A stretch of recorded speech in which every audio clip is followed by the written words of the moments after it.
petit problème technique. Le téléphone avait plus de batterie à cause du froid dehors. Donc, j'espère qu'il n'y a pas personne qui ont décidé d'arrêter de regarder la vidéo, mais on est toujours là. J'avais vu qu'il y a une personne qui avait une question. Donc, cette personne-là voulait que je répète les noms des deux différents filets. Donc, le premier filet qui est en forme de D, c'est un filet, un D-net, D-frame net en anglais. Puis l'autre filet qu'on utilise dans plus les ruisseaux, les rivières, que vous avez besoin de 3 personnes pour pouvoir échantillonner, ça s'appelle un kick net. Donc j'espère que ça peut vous aider. Donc on est de retour au laboratoire. Nous avons notre échantillon qu'on a récolté précédemment. Donc avant de débuter le processus d'identification, je vais vous expliquer un peu pourquoi que nous ici on s'intéresse aux invertébrés aquatiques. Donc, la première raison, c'est parce qu'ils sont vraiment des bons indicateurs de qualité de l'eau. Donc, quand on parle de qualité de l'eau, on parle de la pollution qui peut se retrouver dans le fleuve Saint-Laurent. Donc, différentes espèces vont avoir différentes tolérances à la pollution. Donc, on peut retrouver des espèces qui vont être super tolérants à la pollution, que peu importe s'il y a de la pollution, ils vont être là quand même. Il y en a d'autres qui vont être vraiment sensibles à la pollution. Donc, si il y a de la pollution dans l'eau, on ne va pas les retrouver dans cet environnement-là. Puis il y a des espèces qui se retrouvent entre les deux.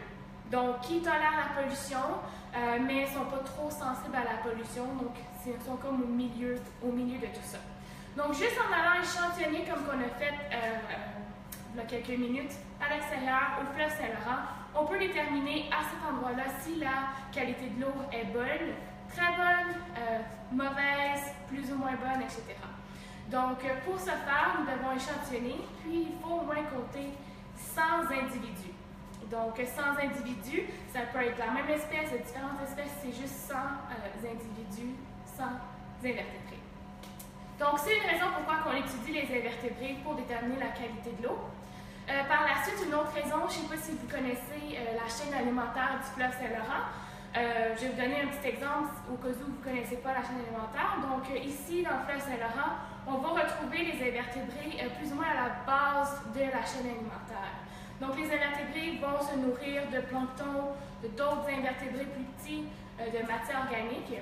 Par la suite, des plus petits poissons vont se nourrir d'invertébrés aquatiques. Par la suite, des poissons piscivores, donc qui se nourrissent de poissons, vont se nourrir des plus petits poissons. Et qui va manger les plus gros poissons? C'est bien ici nous ou d'autres mammifères plus gros qui vont se nourrir de poissons. Donc, c'est la chaîne alimentaire. Donc, si on enlève les invertébrés à la base de la pyramide alimentaire, est-ce que vous pensez que ça va être bon pour l'écosystème? Plus ou moins. Hein? Donc, c'est pour ça qu'ils sont très importants à étudier. Puis, une autre raison pourquoi on les étudie, ils sont vraiment diversifiés. Donc, il existe plusieurs espèces d'invertébrés aquatiques, mais aussi les invertébrés terrestres. Donc, c'est une autre raison pourquoi on les étudie, pour essayer de comprendre la biodiversité, etc. Puis aussi, une autre raison, c'est que c'est vraiment peu coûteux d'étudier les invertébrés aquatiques. Comme que vous avez vu, on a juste utilisé une chaudière, un filet, puis du temps, puis on peut les étudier facilement comme ça. Donc, c'est quelques raisons pourquoi ici on s'intéresse aux invertébrés aquatiques. Donc, est-ce que vous avez des questions à propos de ça? Si vous n'avez pas de questions présentement, vous prenez le temps de les taper, on va vous les redemander plus tard. Les craintes. Donc, si on prend notre échantillon, donc ça c'est notre échantillon. Pour pouvoir identifier nos invertébrés, on va devoir faire un sous-échantillon. Puis pour faire un sous-échantillon, il y a une petite technique qui est très facile. Donc, je peux t'approcher pour voir. J'utilise une louche, puis il faut mélanger comme une soupe. Comme votre soupe à la maison, vous mélangez pour que tout soit homogène, que tous les invertébrés qui étaient au fond se retrouvent mélangés dans la colonne d'eau. Donc, une fois que vous avez brassé comme ça, vous pouvez prendre un sous-échantillon de cette façon-là, puis vous pouvez le mettre dans un pot comme ça. Donc, ça, c'est mon premier sous-échantillon. Donc, par la suite, la prochaine étape, ça peut avoir l'air un peu nounours, stupide, mais c'est de vous de fixer l'échantillon pour voir si vous voyez des choses qui bougent, des invertébrés qui bougent. Donc, vous pouvez vous mettre comme ça, puis fixer l'échantillon, puis essayer de repérer qu'est-ce que vous pouvez voir bouger. Donc, une fois que vous regardez, fixez votre échantillon, vous pouvez sélectionner les invertébrés que vous voyez en premier. Une fois que vous sélectionnez tous ceux que vous avez vus bouger, là, il va falloir que vous regardez encore plus précisément pour d'autres invertébrés que peut-être qui sont plus petits, qui ne bougent pas autant que les autres. Donc ça, c'est la technique. Donc si je prends, par exemple, un plat de pétri ici, j'utilise soit une pipette qu'on appelle, donc c'est pour pouvoir ramasser l'échantillon de cette façon-là, ou on peut utiliser une cuillère. Donc, je regarde mon échantillon, je fixe mon échantillon et puis je décide de prendre un invertébré que je vois bouger. Donc, je le prends. Puis, le truc aussi, c'est de mettre pas beaucoup d'eau sur votre plat de pétri. Comme ça, votre invertébré ne va pas nager un peu partout sur votre plat de pétri.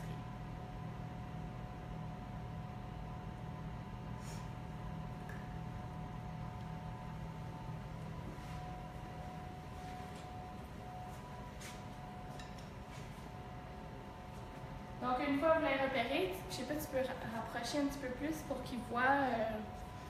Ici, on a l'invertébré qui bouge un peu. En fait, j'en ai deux ici dans cet échantillon-là. OK. Donc, c'est ces deux-là qu'on va regarder sous le microscope. Donc, on les pose sous le microscope. Et par la suite, c'est le temps de les identifier. Donc, il y a certaines différentes façons pour les identifier. Donc, nous ici, pour ceux qui sont qui connaissent un peu moins les invertébrés, pas beaucoup à l'aise à identifier, on utilise des clés un peu plus simples que d'autres clés. Donc, c'est une clé ici qu'on utilise, qu'on appelle une clé dichotomique. Donc, une clé dichotomique, c'est pas si difficile à utiliser. C'est vraiment des séries de questions. Chaque question sont en lien avec différentes morphologies, différentes parties de l'invertébré. Donc, si on prend la première question, par exemple ici, est-ce que votre invertébré, il y a une coquille ou il n'y a pas de coquille? Et si vous dites, ben, je vois pas de coquille, donc vous descendez. Prochaine question, est-ce qu'il y a un corps segmenté ou non segmenté? Donc, est-ce qu'il y a des segments sur le corps, oui ou non? Sinon, vous descendez, ici ou ici. Par la suite, il y a d'autres questions. Est-ce qu'il y a des pattes présentes? Si oui, comptez les nombres de pattes, etc. Donc, c'est pas si difficile. Puis, vous faites ça jusqu'à temps que vous arrivez à une seule option qui va vous donner la famille de votre invertébré. Pour plusieurs méthodes d'échantillonnage puis d'identification, on va demander juste la famille, mais si vous êtes des experts puis vous connaissez votre morphologie de l'invertébré, vous pouvez utiliser ce petit livre ici qui vous permet, avec de nombreuses clés dichotomiques, de pouvoir identifier vos invertébrés aquatiques d'eau douce jusqu'à l'espèce. Donc ça, c'est un autre outil que nous, on peut utiliser aussi pour identifier les invertébrés. S'il y en a qui veulent savoir le nom exact du livre, vous pouvez me le demander dans les commentaires, puis je vais vous l'écrire, le nom exact du livre. Donc, pour l'instant, je vais garder la clé dichotomique avec moi. Puis, OK.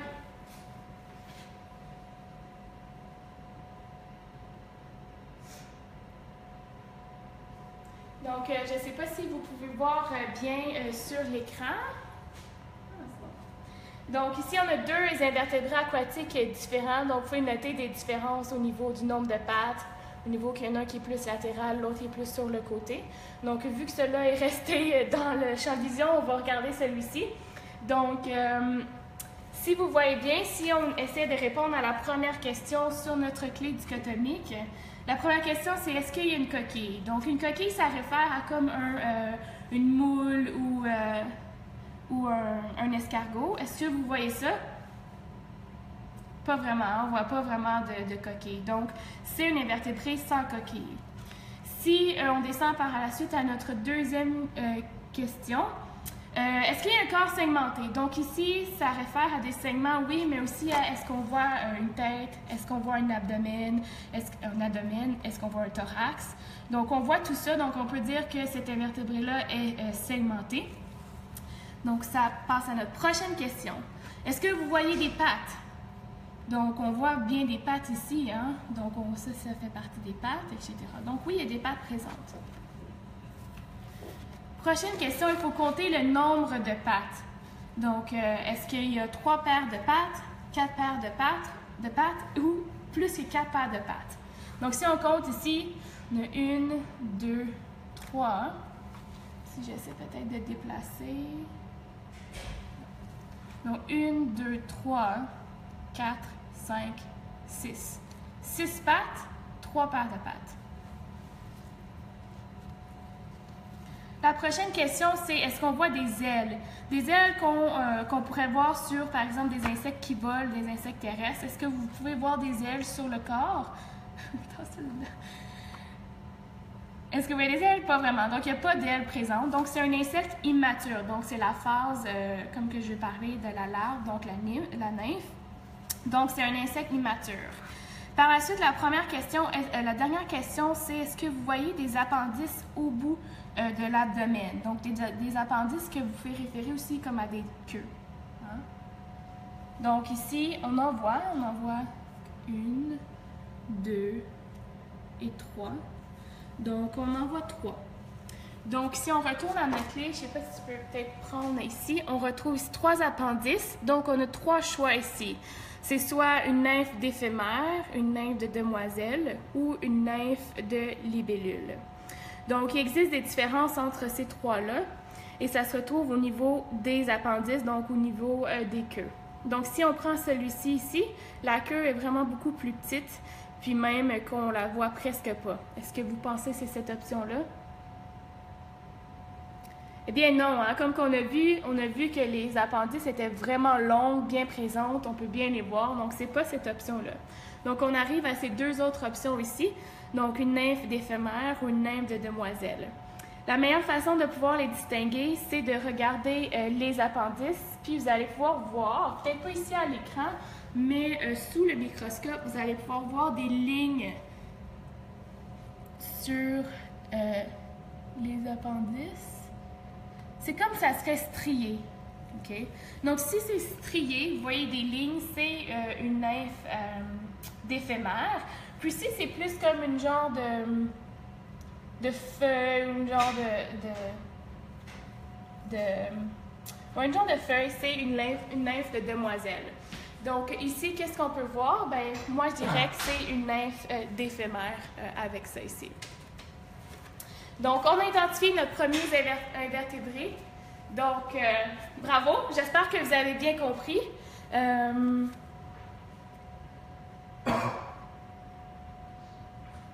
OK. Donc, celui-ci, juste pour vous rappeler, c'était une nymphe d'éphémère. Donc, j'espère que vous allez vous en souvenir. Donc, on va passer à un autre. Donc, je reviens à mon sous-échantillon. Donc, ce processus-là, c'était pour un individu. Je dois au moins en trouver 100. Donc, le processus, des fois, peut être un peu long si on n'est pas habitué à identifier les invertébrés. Mais une fois que vous savez votre clé, ça peut aller quand même assez vite. Donc, la même technique ici, je regarde mon plat, je fixe l'eau, est-ce que je vois quelque chose qui bouge? Oui. Donc, je viens d'en prendre un ici. Et comme tantôt, je vais le mettre dans juste une goutte d'eau pour pouvoir bien le voir. Donc, je vais l'apporter au microscope encore une fois. Celui-ci, je pense que ça va bouger un peu beaucoup, donc j'espère que vous êtes capable de le voir.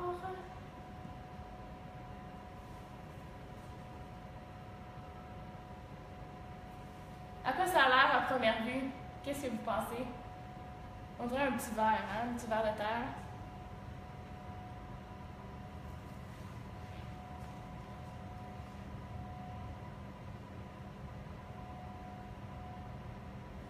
Donc, si on reprend notre clé, on va voir si c'est vraiment un ver de terre ou pas un ver de terre aquatique. Donc, est-ce que vous vous souvenez de la première question? Est-ce qu'il y a une coquille ou pas une coquille? La réponse est, il n'y a pas de coquille. Hein. Si vous voyez, on ne voit pas de coquille comme on voit sur une moule, par exemple. Deuxième question, est-ce que vous voyez un corps segmenté? Donc ici, ça serait des lignes. C'est un peu plus difficile à voir ici, mais si vous regardez plus proche sur le microscope, vous verrez des lignes sur le corps. Donc, le corps est segmenté. Par la suite, notre autre question, c'est est-ce qu'il y a des pattes présentes?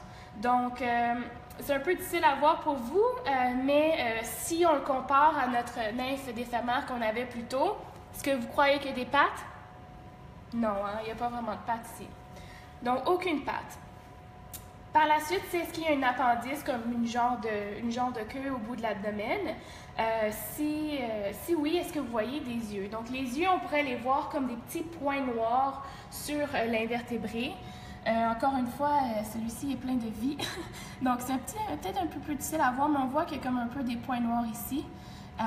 Et qu'au bout de sa queue,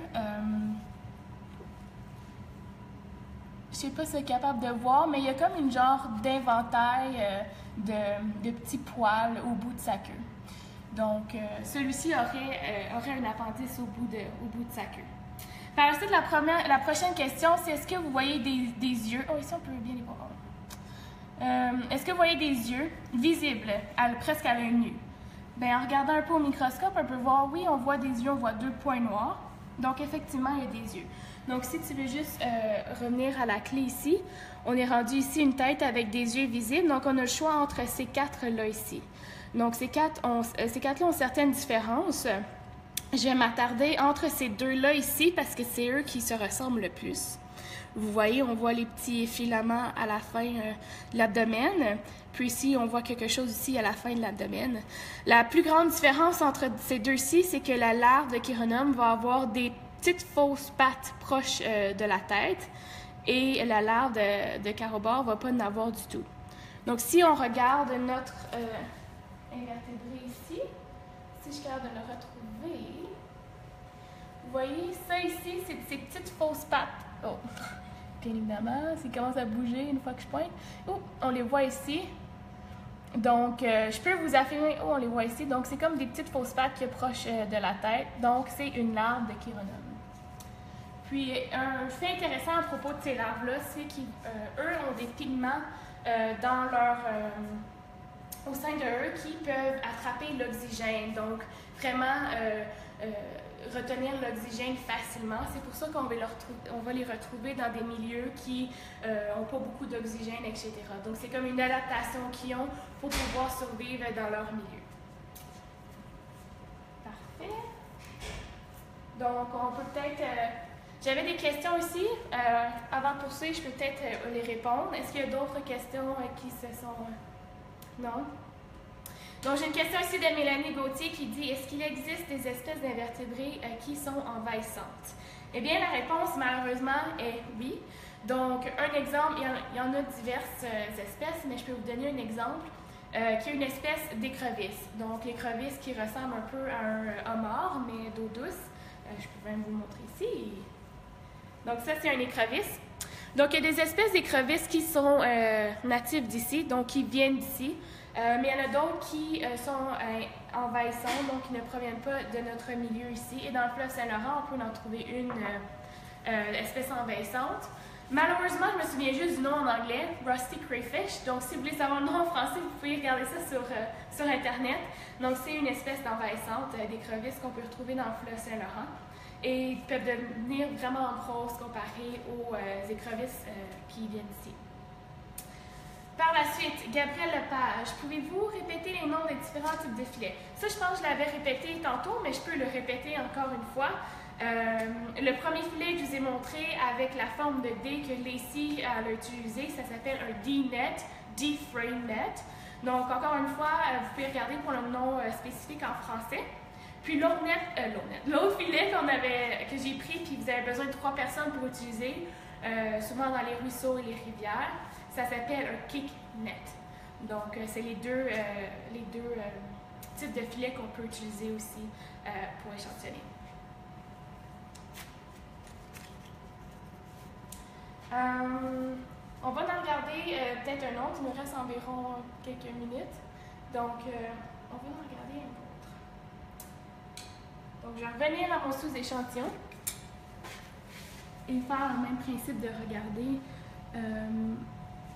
ici.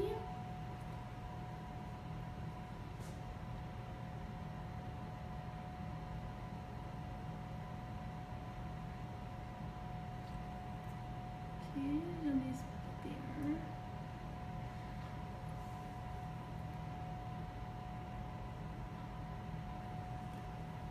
On va voir ça.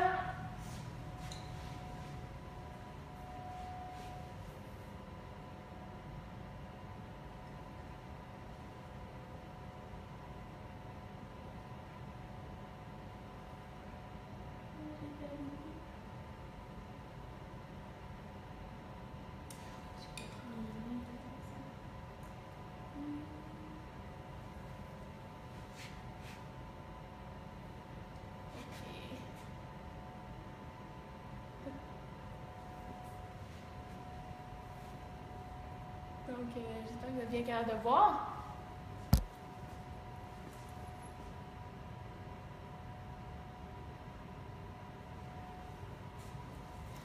Donc, on vient d'avoir juste avant de débuter lui, on vient d'avoir une autre question. Est-ce qu'il y a plus d'invertébrés qui existent que ce qui est mentionné sur la feuille? Eh bien, comme que j'ai mentionné plus tôt, il existe ce livre ici pour identifier les invertébrés jusqu'à l'espèce et cette ici qui est un peu plus simple pour les débutants. Donc, comme vous pouvez voir avec l'épaisseur du livre, oui, il existe beaucoup plus d'invertébrés qui est mentionné sur cette page-là. Donc, c'est un groupe beaucoup biodiversifié, donc il y a plusieurs espèces différentes.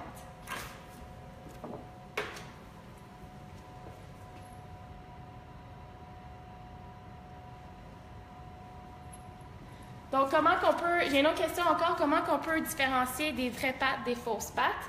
Les vraies pattes d'un insecte vont être liées au thorax, ok? Donc, pour être un insecte, tu dois avoir 6 pattes liées au thorax. Donc, qu'est-ce qu'on a vu tantôt? C'était pas 6 pattes qui étaient liées au thorax, c'était vraiment 2 petites, vraiment genre mognons de pattes qui sont proches de la tête. Donc, c'est un peu cette façon-là qu'on peut distinguer d'une vraie patte d'une fausse patte, je vous dirais, plus facilement. Donc, si on regarde à celui-ci, je vais juste reprendre ma clé. Je suis sûre que vous avez une petite idée de quoi ça a l'air présentement, bougeant comme ça. Ça a l'air d'un ver de terre, hein? Si on voit, on en voit 2, un plus petit, puis un plus gros ici. Donc, si on reprend la clé encore une fois, on va pouvoir confirmer ou infirmer notre affirmation qu'on vient de dire. Ça a l'air d'un ver de terre aquatique. Donc, première question encore, avec ou sans coquille? Bien évidemment, on ne voit pas de coquille présentement.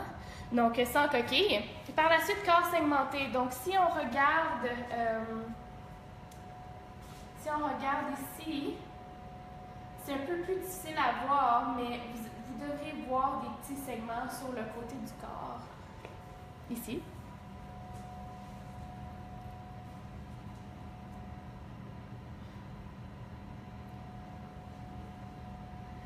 Prochaine question, c'est est-ce qu'il y a des pattes? Donc, je viens de parler un peu des vraies pattes versus les fausses pattes. Est-ce que vous voyez aucune patte ici, fausse ou vraie?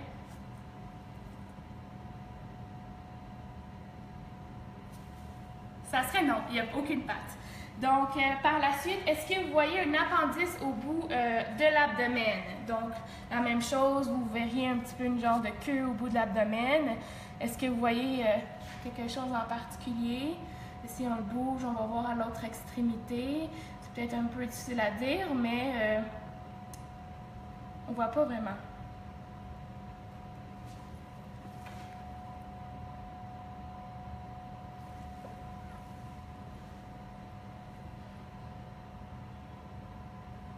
Donc, ce que vous voyez, c'est au moins 2 vers que vous voyez ici. Il y en a un beaucoup plus gros, Puis il y en avait un plus petit à côté tantôt. Donc, je sais pas si c'est retrouvé, mais on en voyait deux. Mais les verres peuvent être quand même assez longs. Donc, lui, il est assez gros et assez long. Donc, ici, donc il n'y a aucun appendice au bout de l'abdomen. Est-ce que, la dernière question, est-ce que le corps il est lisse avec des suces comme une sangsue ou ça ressemble plus à un ver de terre? Je pense que la réponse est quand même assez facile. Puis si on voulait confirmer pour dire que c'est un ver de terre, il faudrait aller regarder plus proche ici. Puis on pourrait voir des petits filaments à chaque segment. Donc ça pourrait nous confirmer que c'est effectivement un ver de terre aquatique qu'on retrouve ici. Est-ce que ça vous surprend qu'il y ait des vers de terre qui puissent vivre dans l'eau? Hein? Moi, ça m'a surpris la première fois que j'ai appris ça. OK. On attend d'en avoir un autre qu'on n'a pas vu encore.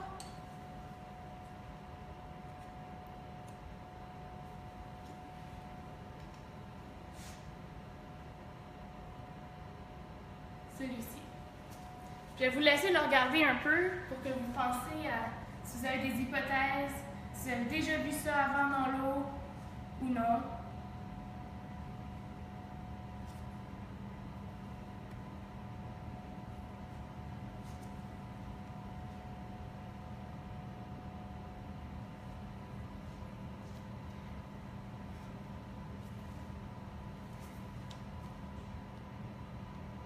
Donc, avant de poursuivre avec celui-ci, j'ai une autre question. C'est quoi l'espérance de vie d'un invertébré? Ça va dépendre de l'espèce, vraiment. Comme j'ai mentionné tantôt, certains invertébrés vont avoir un cycle de vie particulier, qui vont avoir un cycle de vie dans l'eau et par la suite terrestre. Mais juste pour vous donner un exemple, le cycle de vie d'un invertébré, de la libellule par exemple, c'est 7 mois. Pas le cycle de vie, je veux dire l'espérance de vie, c'est 7 mois. Donc, ça vous donne une petite idée de l'espérance de vie, quand même assez court pour les invertébrés. Donc, notre prochain invertébré ici, je ne sais pas si vous avez des idées de qu'est-ce que ça pourrait être. Donc, est-ce que vous vous souvenez de la première question? Est-ce qu'il y a une coquille? Eh bien, on peut voir qu'il n'y a aucune coquille ici.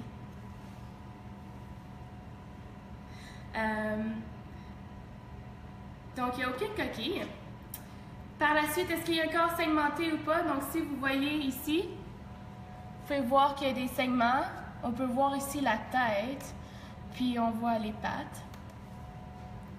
Oh, j'ai vu quelqu'un qui avait une bonne réponse. Donc, ça a l'air que c'est un amphipode. Eh bien, on va pouvoir confirmer avec la clé dichotomique. Donc, si on voit ici, ça a un corps segmenté. Est-ce que vous voyez des pattes? Mais les pattes ici, je ne sais pas si vous avez capable de les voir, mais ils bougent. Il y a plusieurs pattes qui bougent comme ça. Donc oui, il y a des pattes. Donc, on retourne notre clé ici, puis le nombre de pattes. Donc, est-ce qu'on voit 3 paires de pattes, 4 paires de pattes ou plus que 4 paires de pattes? Donc, on va en voir beaucoup plus que 4. Donc, si on retourne à notre clé ici, ça nous donne le choix entre ces invertébrés ici-là ou ces deux ici.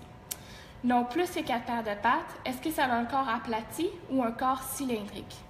Qu'est-ce que vous pouvez observer de l'invertébré à l'écran?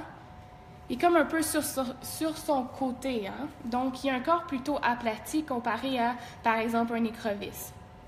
Donc, on se retrouve ici. Donc, on a 3 choix, soit un amphipode, une puce d'eau ou un clopotre. Donc, si vous regardez, on peut voir les longues antennes ici. Donc, on peut voir des antennes. Voir l'œil noir ici. Donc, il est sur son côté. Voir les pattes ici qui battent. Donc, c'est un amphipode. Donc, la personne qui avait dit un amphipode, c'est la bonne réponse. Donc, un truc cool à propos des amphipodes, vous voyez qu'ils battent ses queues comme ça, ses pattes comme ça. Mais c'est avec ses pattes en bougeant comme ça que ça va créer un courant, puis il va pouvoir filtrer l'eau pour se nourrir de plancton. Donc les invertébrés vont avoir différentes sources de nourriture. Donc il y en a qui vont se nourrir de plancton, d'autres vont se nourrir de matière organique, d'autres plus gros invertébrés vont se nourrir d'invertébrés plus petits.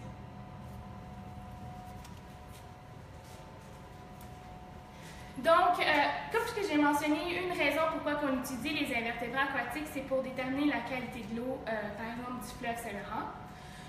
Pour faire ça, il faut au moins compter et identifier 100 individus. Donc, par exemple, faisons croire que j'en ai compté 99, j'en ai identifié. J'en trouve un autre, j'en ai 100. Est-ce que vous pensez que je dois arrêter maintenant à 100, vu que j'en ai besoin de 100? Mais comme vous pouvez voir, mon sous-échantillon n'est pas terminé. Dois-je arrêter ou continuer? Mais je dois continuer, hein, parce que ce n'est pas vraiment représentatif d'arrêter à 100. Donc, pour avoir un bon nombre, pour avoir un bon index de qualité de l'eau, il faut qu'au moins que je complète un sous-échantillon, puis que dans ce sous-échantillon-là, il y ait au moins 100 individus. Donc, quand on voit des résultats que 100 individus pile, c'est un peu douteux, hein? Donc ça serait un sous-échantillon. Si par exemple j'ai terminé ce sous-échantillon-là, j'ai fait mon premier scan de voir qu'est-ce qui bouge, puis par la suite j'allais plus en détail pour voir si j'avais oublié quelque chose. Si j'ai terminé puis j'en ai 99, bien malheureusement il faut que je fasse un autre sous-échantillon et poursuivre mon identification. Donc par la suite, en comptant au moins 100 individus, il y a une petite formule mathématique qu'on utilise et qui peut nous déterminer si la qualité de l'eau est bonne ou pas. C'est sûr que ce n'est pas la technique infaillible, hein? Donc il y a des petites erreurs qui peuvent se glisser là-dedans. Est-ce que vous avez peut-être des exemples d'erreurs dans notre calculation? Donc comme que je vous ai mentionné, on n'est pas tous des experts, hein? Donc c'est pas tout le monde qui va avoir le même niveau d'identification. Donc quelquefois on peut se tromper dans l'identification. D'autres fois, on peut tenter de juste regarder qu'est-ce qui bouge et pas remarquer les autres choses. Donc ça aussi, ça peut être un biais dans notre calculation. Puis le plus d'individus qu'on compte, c'est sûr que c'est meilleur pour être un échantillon représentatif. C'est ce qui termine le webinaire d'écologie aquatique pour aujourd'hui. Donc je vais prendre des questions pour finir avec ça. Je pense qu'il y a beaucoup de questions, hein? Donc, je vais juste aller regarder pour les questions.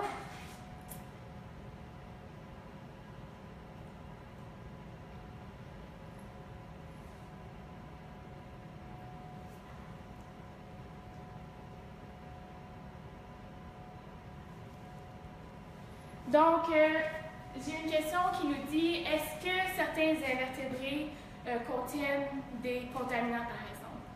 Je vous relance en question. Est-ce que vous pensez? Je vous ai dit que les invertébrés sont à la base de la chaîne alimentaire, ils vont se retrouver plus au niveau des sédiments. Donc, si par exemple on pense au mercure qui se trouve dans l'environnement par la pollution des industries, tout ça, le mercure va se retrouver dans les sédiments. Hein? Puis même une façon de pouvoir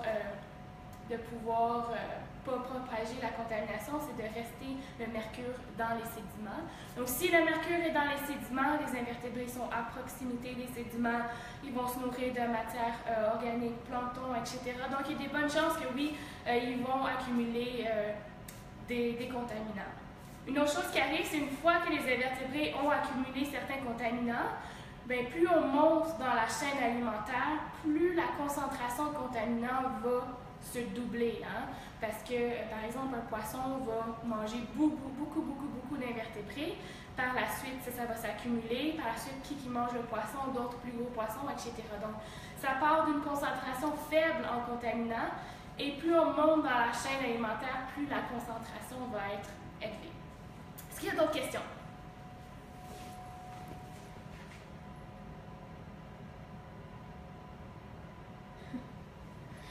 Une autre question, est-ce que c'est moi qui vais animer la partie aquatique pendant l'environnement? Je vous dirais que oui. C'est avec moi, avec mon collègue aussi, qu'on va faire ça. J'espère que vous êtes contents.